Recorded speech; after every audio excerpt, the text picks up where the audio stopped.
Video shadows.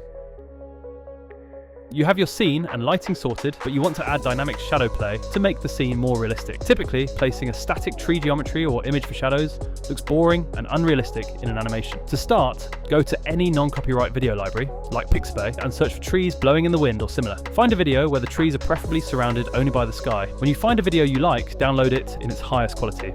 As an important initial step, create a separate empty folder next to your video file.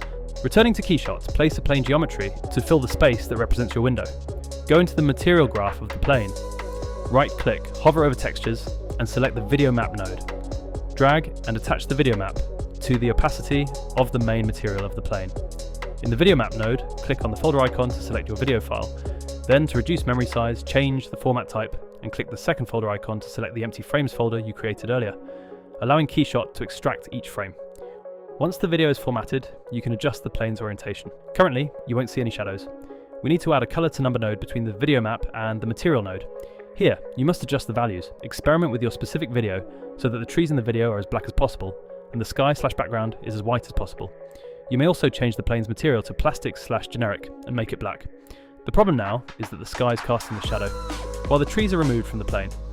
To correct this, add a color invert node between the color to number and the material node to invert the opacity.